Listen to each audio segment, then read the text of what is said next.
What's up, everybody? Democrats meltdown after Trump deletes another fishing boat, he says, other than a narcotic boat.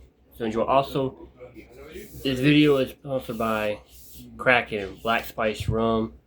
Grab the Kraken body tentacles. Let's get into the video. Disagree with him, but they don't. They want him to die. They want him to go to prison. They want everything for him to do to be a failure, even if it costs the country everything. They do not want to support him. It's almost like the left, and they just continue to do this over and over. And I wish that we could finally come together at some point and say, let's put our pride aside. Let's try to work with the president to get things done for the American people. I think the word that I keep coming back to is legitimacy. I think the left has never considered him to be a legitimate president. This goes all the way back to 2016. They couldn't believe they lost. They invented the whole lie about Russia stole the election. But what was born of that was an entire political party that therefore never believed he was legitimate. And if you believe that, then what you would expect your leaders to do is to keep him from acting as the president. Try to throw him in jail. Shut down the government to keep him from doing anything. Try to get the military not to follow orders so he can't be the commander-in-chief. To me, it all goes back to this issue of they just have never accepted the legitimacy of Donald Trump. And the bottom line is he won twice. He got more votes every time he ran. Right. He is the legitimately elected president. The Democrats won't accept it. And their political base sort of expects these Democratic politicians to do things to effectively try to grind our country to a halt and really, I think, inject chaos into Washington, D.C. That's what the government shutdown was. It's chaos. To tell the military, oh, we'll come back later and prosecute you if you follow his orders. That's anarchy. That's chaos. I can't speak to the law of it. I don't know, I'm not a geopolitical expert. But in terms of the law of it, you're right, Sarah. That is why those Army vets explained, do not follow. You do not have to follow illegal orders. You know why? Because if this is deemed to have been war crimes, which by all accounts right now, there are 7 sources that said Pete Hegseth did say kill them all, even after there were 2 survivors. What you're supposed to do under international law, you are supposed to take those fighters as war criminals, prisoners of war, and you're supposed to give them refuge, and you're supposed to take care of them, and then you are supposed to put them into a court of law. To tell the military, oh, we'll come back later and prosecute you if you follow his orders, that's anarchy. That's chaos. But to me, it goes back to this issue of legitimacy. Yeah, they struggle with that loss. I think they still have a sour taste in their mouth because Donald Trump is not an easy pill to swallow.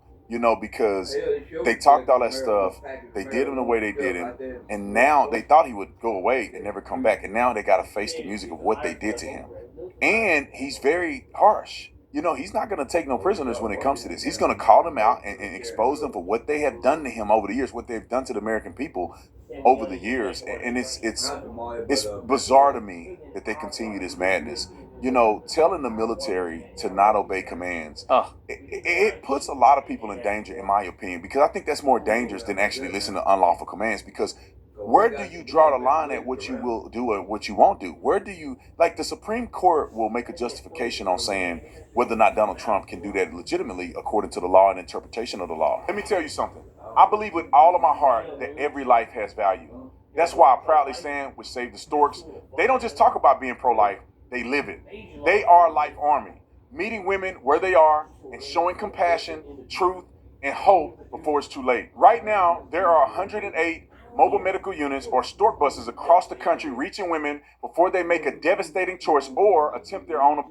These buses offer ultrasounds, counseling, and real support, giving moms the chance to choose life. But the mission needs you too. We're raising $500,000 to build and place multiple stork buses in Charlie's honor, and each one will be named after Erica Kirk as they travel across the country fighting for life. We need everybody to give generously and to stand up and to be part of something bigger than themselves. And for every gift of $50 or more, you will receive this free Life Army t-shirt. Join me in the Life Army. Together, we can help more moms, save more babies, and change more futures. So go to SaveTheStorks.com/Tatum or scan the QR code on the screen now to donate. When you're on a fighter jet and you get a command for your commander that you have to strike something, you make the decision unilaterally yourself to say, well, I'm not going to do that because I don't think it's right.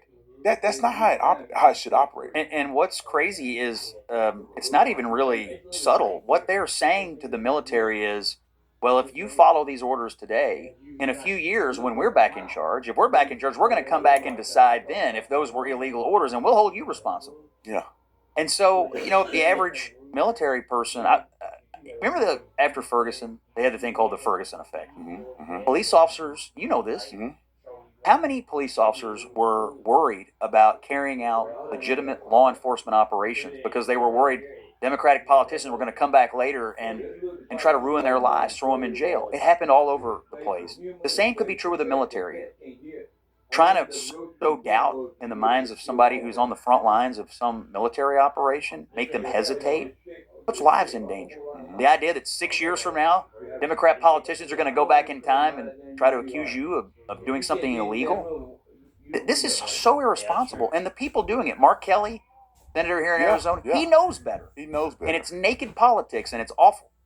Yeah, these people know better than what they're doing, because when they were in the military, they didn't do that. They wouldn't dare disobey an order, even if they disagreed. All the people who fought in Afghanistan and Iraq, I'm pretty sure they didn't agree with everything that happened there. I'm pretty sure when they said there was no weapons of mass destruction and they didn't see that, they probably felt like, what are we doing here? But you do not disobey a lawful command, because that will get you in trouble faster than what the Democrats are fake promising you. Because if you end up disobeying a command, it comes out with the Supreme Court ruling that it was lawful for Donald Trump to give this action as the commander-in-chief, and you violated and disobeyed the command that he gave you in the moment, you are now in violation of the law. You are now going to rip your whole career apart and potentially go to jail over something when you should have just followed the rules. The president is acting in good faith. Well, here's the thing, Scott. What are they saying that's against the law? That's the part that, and I heard you say this on the show, like, well, when are they going to describe what this thing is that's against the law? They keep bringing them on to ask them. And the one lady from Michigan, Slotkin, she said, well, there was that movie, A Few Good Men, They're citing Hollywood movies to justify this. Now, what it's really all about is Venezuela. The president has said, and he campaigned on this, I'm going to use our military to keep these terrorists from importing poison into our country. He has broad political support for this, by the way. U.S. Defense Secretary Pete Hegseth said on Tuesday that the Pentagon will not release the full unedited video of the September 2nd strikes on a suspected drug boat in the Caribbean. In keeping with long-standing Department of War policy, Department of Defense policy, of course we're not going to release a top-secret, full unedited video of that to the general public. Hegseth made the comments after he and Secretary of State Marco Rubio conducted briefings on Tuesday for every member of the Senate. They responded to lawmakers' demands for more information about a 3.5 of more than 20 strikes. Yeah, Stoney Houston said that it was in international waters. The Caribbean is part of the United States. It's in the United States border. Okay, so it's not international waters. They was in our backyard. Okay, Sonny Houston? And all these Democrats saying that Trump did something wrong. No, that's not a fishing boat. What fishing boat needs 8 fucking motors? You tell me. What fishing boat needs 8 fucking motors? And you can see that's not fish. That's been a fucking package of marijuana, cocaine, fentanyl, heroin, all these other damn drugs that are coming from Venezuela into our United States of America borders. But y'all dumbass Democrats, I'm going to list out the names. Obama, Biden, Kamala Harris, Clinton's, Dollar Tree, Tijuana, Obama. All y'all Democrats are trying to say that those were fishing boats. They are not fishing boats. Okay? What fishing boat in y'all minds needs 8 motors? Most fishing boats needs 2, maybe 3 if it's a big boat. But those are small, skinny boats, maybe long, built for speed, need 8 motors to defeat to get through our areas. But I know a lot of y'all dumbasses are going to believe the Democrats. You're going to have your head down in the sand, ass in the air, with a free sign, fuck me in the ass, saying on there. Because a lot of y'all people believe the Democrats. I know a total of 2 people my job, believe the Democrats. My old job, everybody was a Democrat that believed in the Democrats. Except for me. Anyway, Democrats having a meltdown after Trump deletes another coronavirus vote. Reason why the Democrats are so uproar because the Democrats get a portion of the profits from the drugs that are being sold that kill American people. Oh, y'all didn't know that, did y'all? The Democrats get money from these drug cartels for selling products in their own country. But I digress. Let's get back to the video. Strikes against boats in waters off Venezuela that have killed more than 80 people.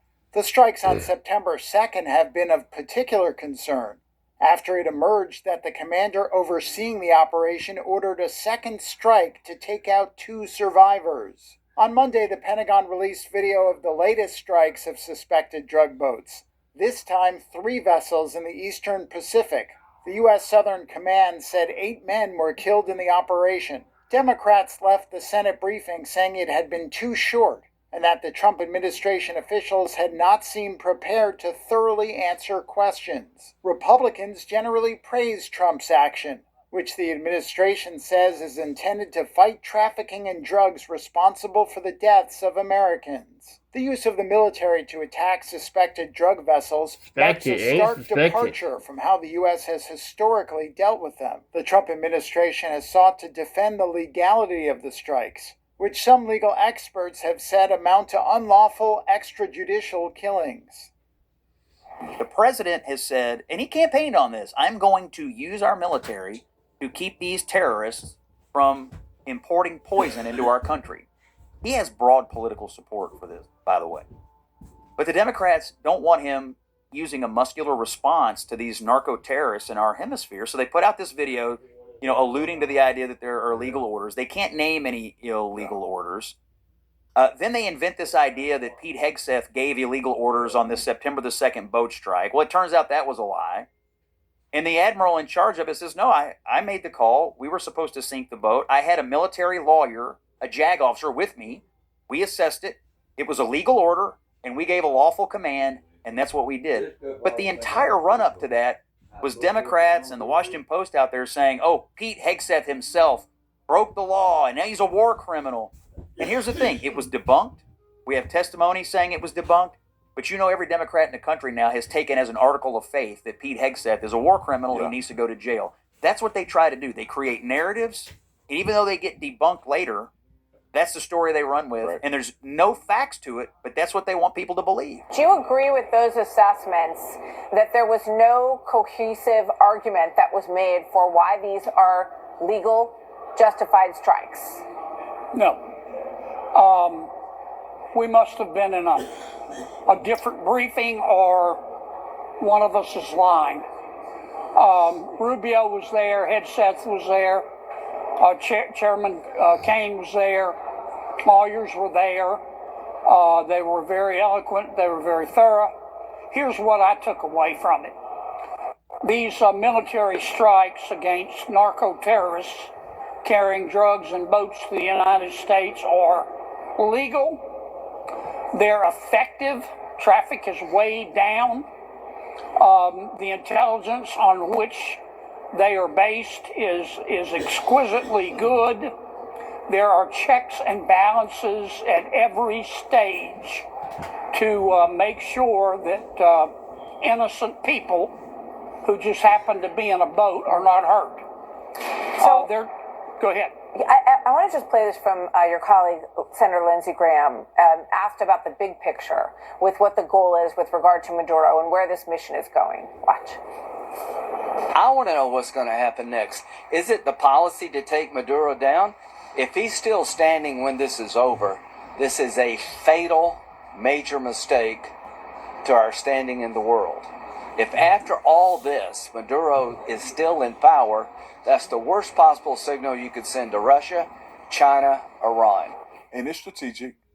People run with it. Yeah. They hit the first thing they hear, they log, travel across the world. It's an article of faith now. You'll never dislodge it. Right. Never.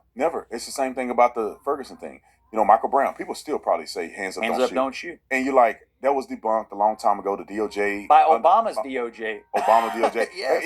And Attorney General Holder and all of these guys. So it was debunked by black folks that this wasn't and people still believe it today. Believe it. And they know this. They know this. This is why they get out there. They have no integrity. They're evil in many cases. They know if they throw it out there, they don't care if it gets debunked because nobody cares. They saw the headline. I'm seeing headlines. You know, we do this for a living. And I was worried, like, is there some there? Did Pete Hegseth do something wrong? Could this be catastrophic? And you got the weirdos even on the right that are they sometimes they hate Trump. Somehow they hate Trump now. So everything he does is wrong. I saw somebody that I watch say something about this and go, oh, Pete Hegseth is screwed.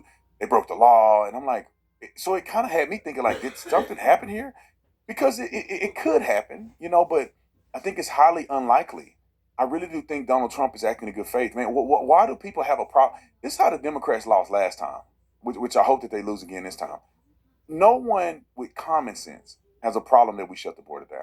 No? No one with common sense is mad that the crime rate goes down because we have more support in these cities that are overrun by violence.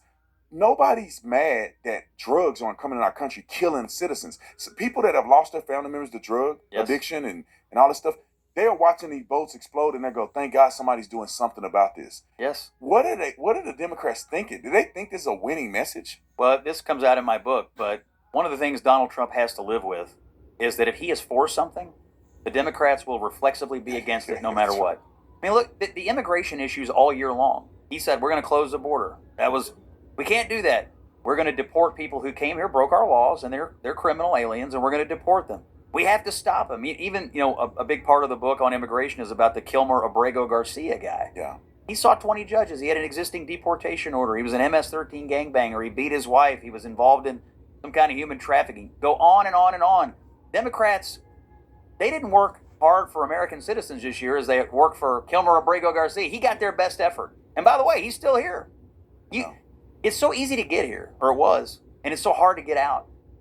But that's what they fight for. And it just all goes back to this idea. If Trump is for it, we got